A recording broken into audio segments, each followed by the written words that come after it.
तो स्टूडेंट्स, अब जो विद्युत परिपथ में अब तक जो हम स्टडी कर चुके विद्युत परिपथ में वो था विद्युत सेल से हमने स्टार्ट किया। विद्युत सेल पढ़ा, विद्युत वाहक बल, सेल का विद्युत वाहक बल, टर्मिनल विभवांतर विद्युत वाहक बल में संबंध, और फिर उसके बाद हम लोगों ने सेलों का संयोजन स्टडी किया। फिर किरचॉफ के नियम, बड़े इंपॉर्टेंट टर्म्स हैं ये सभी सर्किट की स्टडी के लिए, बेसिक टर्म्स हैं। अब उसी उसमें एक आता है व्हीटस्टोन ब्रिज, व्हीटस्टोन सेतु। एक परिपथ है ये। अगर इंट्रोडक्शन इसका हम देते हैं कि व्हीटस्टोन सेतु क्या है, तो हम ये कहते हैं ये एक प्रतिरोधों का संयोजन है। एक विशिष्ट प्रतिरोधों का एक विशिष्ट प्रकार का संयोजन है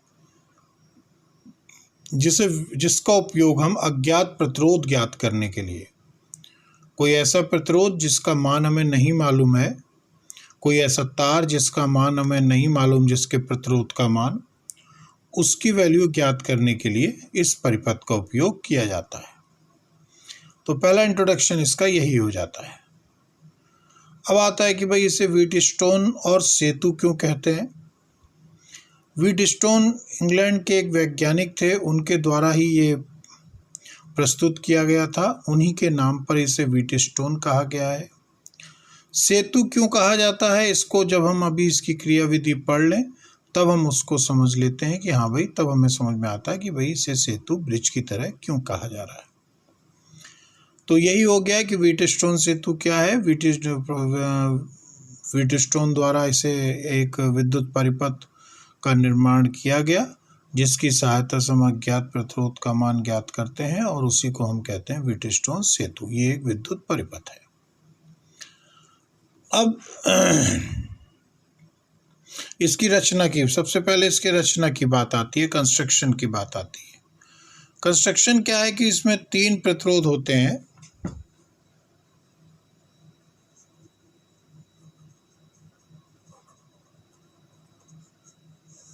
इसमें 4 प्रतिरोध होते हैं जो कि किसी चतुर्भुज की 4 भुजाओं के अनुदिश संलग्न हैं। 4 प्रतिरोध हैं जो कि चतुर्भुज की 4 भुजाओं के अनुदिश संलग्न हैं। एक विकर्ण में, विकर्ण के अनुदिश हम एक सेल और कुंजी K1 जोड़ देते हैं, जिससे कि परिपथ में धारा प्रवाहित कराई जा सके, और दूसरे विकर्ण के मध्य एक धारामापी और कुछ दूसरी कुंजी K2 जुड़ी होती है। धारामापी एक ऐसा यंत्र है जिसकी सहायता से हम धारा का संसूचन करते हैं, डिटेक्शन करते हैं, मतलब ये धारा को डिटेक्ट करता है। इसमें संकेतक होता है। संकेतक भी जैसे नॉर्मली हमने किसी उपकरण में, जैसे स्टेबलाइजर वगैरह में वोल्टमीटर देखे होंगे, तो उसी टाइप का एक होता है, पर इसमें पॉइंटर बीच में होता है। धारा एक दिशा में बहेगी तो इधर को पॉइंटर विक्षेपित हो जाएगा, विपरीत बहेगी तो इधर विक्षेपित हो जाएगा। तो इसे ये धारा का संसूचन करता है कि धारा बह रही है कि नहीं बह रही, कम बह रही है, ज़्यादा बह रही, कम बहेगी, कम विक्षेप, ज़्यादा बहेगी, ज़्यादा विक्षेप। तो इस तरीके की प्रक्रिया है।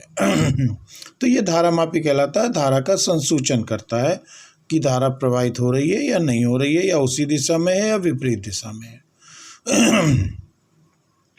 तो ये धारामापी और कुंजी K2 जुड़े होते हैं। ये एक सामान्य सा संयोजन है। 4 प्रतिरोध चतुर्भुज की 4 भुजाओं के अनुदिश, एक विकर्ण में सेल और कुंजी K1, और दूसरे विकर्ण में धारामापी और कुंजी K2। ये इसका सिंपल सा कंस्ट्रक्शन है। अब दूसरा आता है इसका सिद्धांत। क्या प्रिंसिपल है इसका? तो बड़ा सिंपल सा है कि प्रिंसिपल देखो, जैसे यहाँ से पहले उस बात को हम समझे, धारा के एक सामान्य सी प्रक्रिया यही है कि पॉजिटिव टर्मिनल से करंट निकलेगी। यहाँ पे करंट को 2 मार्ग मिल गए, इधर जाएगी, इधर जाएगी, धारा 2 भागों में बट जाएगी। यहाँ पर आएगी, फिर एक संधि मिल गया, इसे भी यहाँ आएगी, संधि मिल गई। अब ये वाली धारा डिवाइड होगी कि ये वाली धारा डिवाइड होगी, ये निर्भर करता है इनके विद्युत विभव पर। अगर इस बिंदु का विद्युत विभव ज़्यादा हुआ तो धारा इधर से इधर आएगी। मान लिया इस बिंदु का विद्युत विभव ज़्यादा है तो धारा इधर से इधर आएगी, ये धारा इधर से इधर मिलेगी, दोनों मिलके इधर चली जाएंगी। और जो बटी हुई धारा है जो यहाँ चली थी कुछ शेष धारा इसमें आ जाएगी, दोनों मिलके इधर आ जाएंगी। जब ये दोनों धाराएं मिल रही हैं दोनों धाराएं मिल रही हैं ये, तो इस तरीके से धारा का डिस्ट्रीब्यूशन होता है, प्रत्येक शाखा में धारा बहेगी। एक सामान्य बात यह है, पर एक विशेष परिस्थिति जब आ जाती है कि दो संलग्न भुजाओं में प्रतिरोधों का अनुपात अन्य दो संलग्न भुजाओं में प्रतिरोधों के अनुपात के बराबर हो।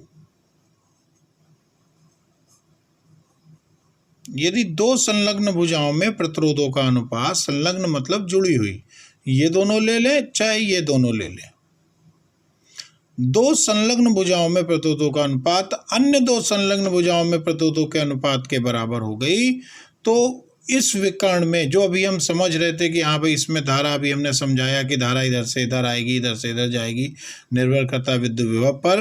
परंतु यदि एक ये कंडीशन आ जाती है कि दो संलग्न भुजाओं में प्रतिरोधों का अनुपात इन दो संलग्न भुजाओं में प्रतिरोध अन्य दो संलग्न भुजाओं में प्रतिरोधों के अनुपात के बराबर हो, तो इस विकर्ण में दूसरा विकर्ण कह देते हैं कि ये इसमें तो धारा बहेगी क्योंकि सेल लगा, इस विकर्ण में दूसरे विकर्ण में कोई धारा प्रवाहित नहीं होगी, अर्थात धारामापी से होकर कोई धारा प्रवाहित नहीं होगी। तो इस रिलेशन को हम इस तरीके से लिख देते हैं कि Ig इक्वल्स टू 0, गैल्वेनोमीटर में करंट में 0। ये है पूरा हमारे व्हीटस्टोन सेतु का सिद्धांत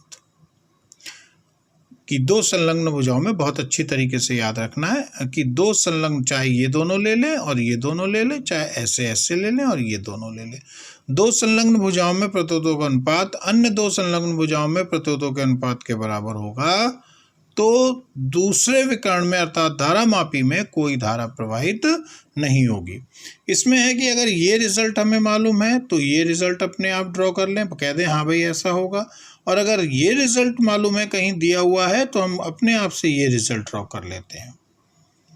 तो ये है विभवमापी का व्हीटस्टोन सेतु का सिद्धांत, जो कि हम लोग सर्किट में यूज करेंगे। फिलहाल अब इसके प्रूफ की बात आती है, हम इसे प्रूफ करते हैं मैथमेटिकली। तो उसके लिए हमने किसी एक चीज़ को लेके हमें चलना पड़ेगा। हम इसको लेके चलें और इससे प्रूफ करें जो हमारे लिए ज़्यादा आसान होता है, या फिर इसको लेके चलें तो इससे प्रूफ करें, तो ये हमारा सिद्धांत प्रूफ हो जाएगा, ये प्रिंसिपल वेरीफाई हो जाएगा। तो हम ये लेके चल रहे हैं कि Ig 0 है और तब ऐसा होगा। तो इस केस में हमने मान लिया यहाँ से धारा चली दो भागों में बट गई, इधर धारा I1 चली गई और इधर धारा I2 आ गई। I1 इसमें आई, हम मान रहे हैं कि इसमें धारा नहीं बह रही है, तो इसमें भी I1 हो गई और इसमें क्या हो गई, I2 हो गई। तो इस तरीके से ये करंट का डिस्ट्रीब्यूशन हो गया।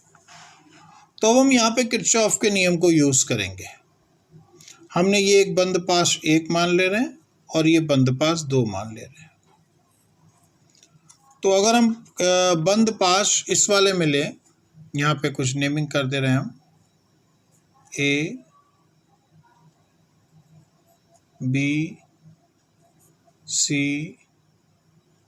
D। तो